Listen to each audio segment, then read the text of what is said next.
Patna block कार्यालय परिसर में शुक्रवार ब्लॉक स्तरीय जातीय पंचायत राज दिवस बहु धूमधाम रे पालित हो जाइछि। आयोजित यह सभारे पाटणा बीडीओ मानस रंजन दंडपाठ अध्यक्षता करथिले।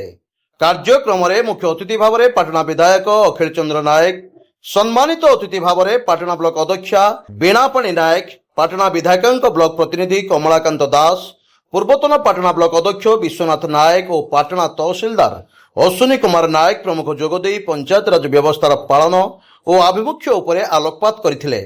कार्यक्रम को शिक्षक पार्थसारथी बेज संयोजना करथिले। एही अवसर में मुख्यमंत्री मोहन चरण माझी और अन्य अतिथिगण बलांगीर देइथिबा उद्बोधन सीधा प्रसारण करा जायतिला।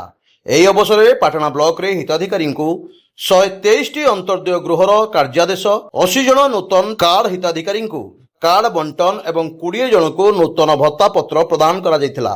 एहा छड़ा पाटणा ब्लॉक रे 5टी पंचायत को दक्षता भित्तिक आईएसओ मान्यता पाइथिबारु संपृक्त पंचायतर सरपंच, पीओ और एडीओ माननको मानपत्र दे संबर्धना करा जायतिला। कार्यक्रम में समस्त पंचायत समिति सभ्य, सभ्या, सरपंच, पंचायत निर्वाही अधिकारी, एडीओ, ब्लॉक स्तरीय समस्त अधिकारीगण एवं प्रतिनिधि माने शामिल थिले। पंचायत जातीय पंचायत राज समस्त साधुवाद धन्यवाद देवी आसतु समस्त सुदृढ़ करवा सशक्त करवा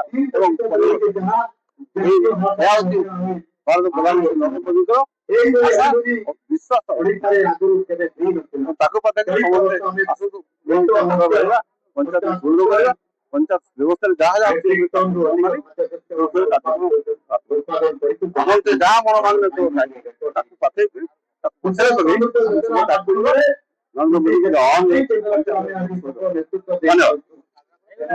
Keonjhar special reporter Dasharath Bariki report, स्वतंत्र ओडिशा लाइव।